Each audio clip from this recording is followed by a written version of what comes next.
Magandang araw po mga ka-Food Trip UK. Welcome to my channel. Tara, samahan nyo akong i-view dito yung bahay na rerentahan ko dito sa UK, particularly dito sa South Wales, mga ka-Food Trip. Tara guys, pasukin natin itong bahay. Unang-una, pagpasok mo dito sa pinto guys, yan, buksan natin. Buksan natin guys. Makikita kagad natin dito yung hagdanan guys, so stairs. Ayan. Yan yung mga typical na bahay dito. Pagpasok mo, hagdan ka agad. Then dito naman sa kaliwa is yung living room. Ayan guys, malaki yung bintana niya. Tsaka yung salamin. At saka doon din sa kabila. Ito guys, makikita nyo na meron ditong gamit. Yan, iniwan na yan nung tenant dito na sabi nung landlord pwede nang gamitin niya kasi hindi na kukunin yan at hindi na babalikan pa. Ayan guys, dito sa sala makikita nyo yung dalawang heater na malalaki. Ayan.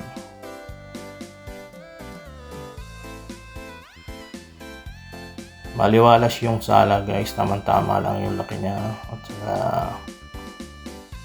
puti at saka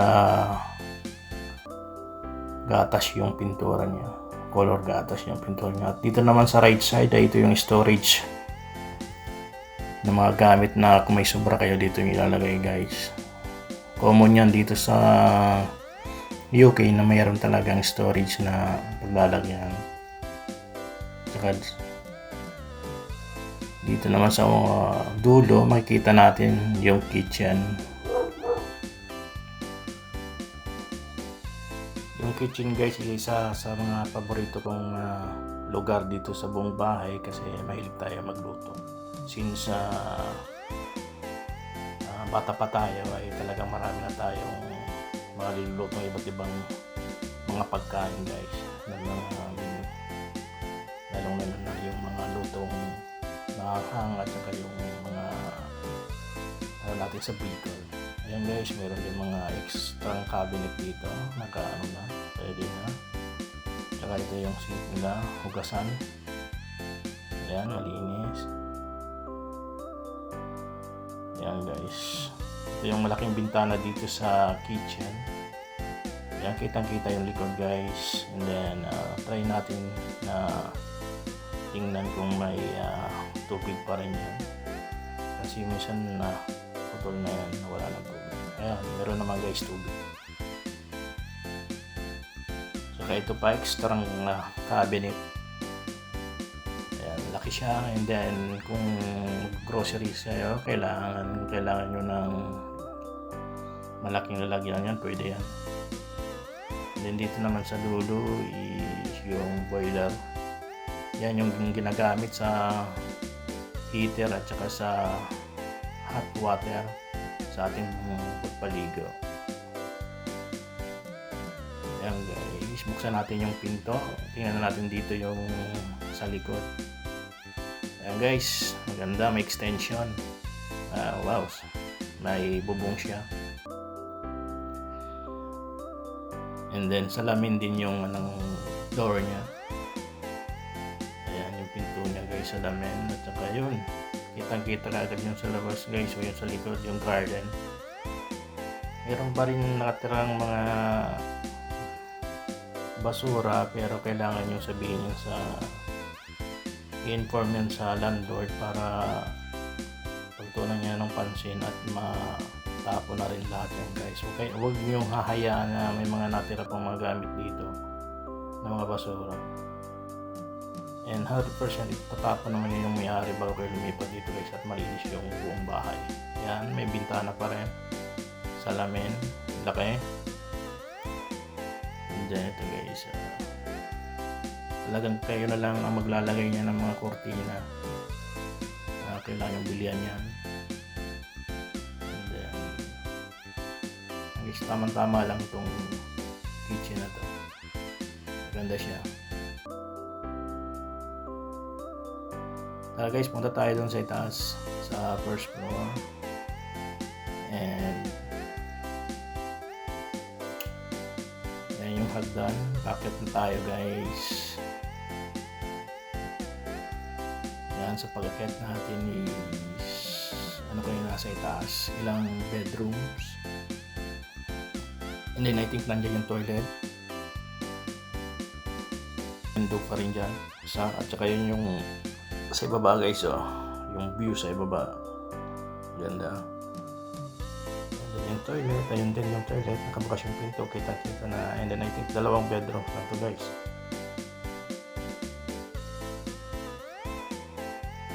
Ayan, ito yung first room. Meron na siyang wardrobe na malaki. At saka na-carpet na din. Saka ito pa, merong maliit na cabinet. And then ito yung bintana guys. So, kitang-kita doon sa labas sa kapitbahay. Kaway-kaway na lang kayo guys dyan sa inyong kapitbahay. And maglagay kayo ng kurtina kung sakali magbibihis kayo para hindi kita yung ano nyo.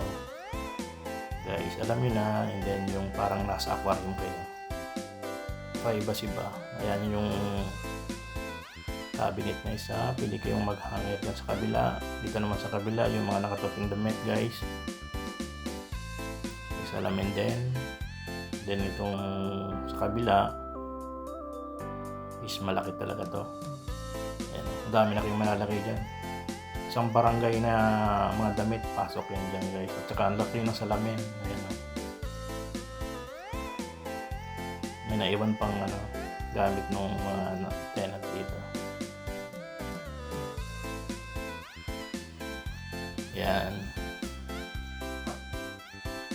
Matapos dito guys, tingnan naman natin yung kabilang room. I think yan yung master bedroom guys.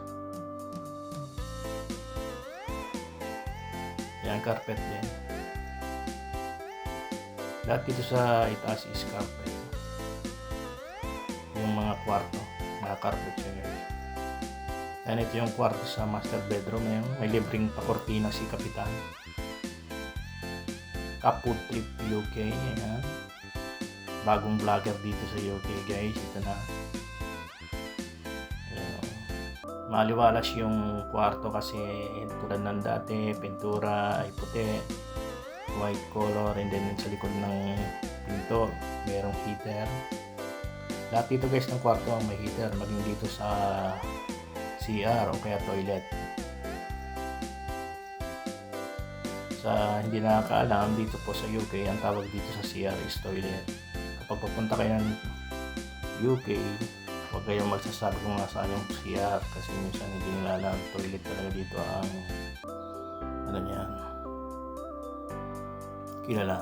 Ito naman yung ano natin, ano yan, yung shower. May ano din, may bintana na, may cortina. Yan yung bathtub guys. Yung shower ulit. And then yung bathtub. Ayan, punin nyo yun ng tubig. And then maligo kayo dyan. Magmuni-muni kung sakali para maging relax. Kumbaga. So far so good naman guys. Ang problema na lang dito yung mga gamit. Yung mga kailanganin pa.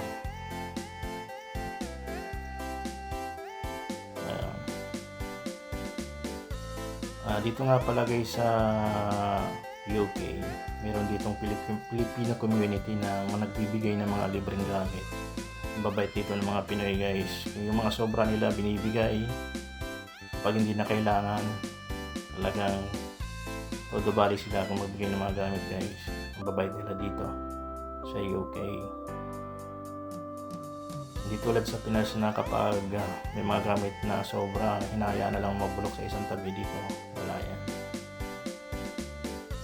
Pinamimigay na yan. At saka hindi na yan tinatago po guys. Yan, ito yung itaas. Maganda carpet. Ang mga kwarto. Dito naman tayo sa ibaba guys. Pababa na tayo ulit.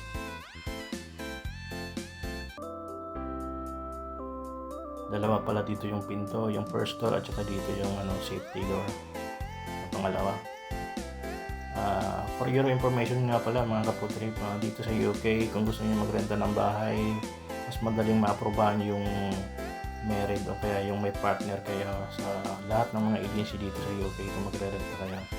Dito kung single kayo, mahirapan kayo na makahanap ng bahay. Ang makukuha nyo lang is bed space kumbaga o share room sa isang bahay. Yun yung pinaka dito sa mga single guys. Kaya kung pupunta kayo dito, kailangan dalhin nyo na yung partner nyo o asawa nyo para mas mabilis kayo makakuha ng bahay dito.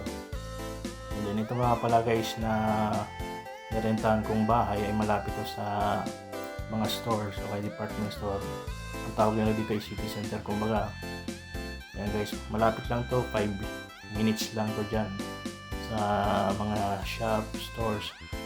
Sa mga susunod na vlog, hayaan nyo na ipashare ko kayo at itour ko kayo kung gaano kalapit tong bahay na to sa mga bilihan dito guys. Ayan, balikan ulit natin yung kitchen, papaganday na lang, ayusin at lalagyan ng mga gamit guys. Ayan,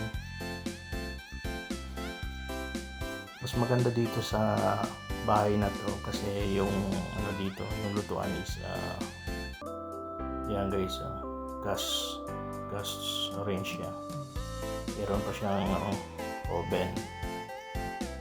Mas maganda yan kaysa sa ibang bahay dito na mostly ang ginagamit ay electric cooker na guys. Ayan, bago nga pala kayo nang mag-uupa dito ng bahay sa UK, siguraduhin nyo na walang problema. Paspasuhin nyo muna yung alamin nyo sa landlord yung electricity, yung water bills nya kung okay, kasi yun yung madalas na problema dito guys ng mga kababayan natin.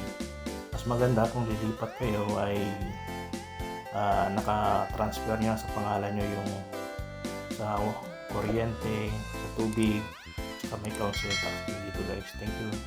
Thank you for watching and God bless.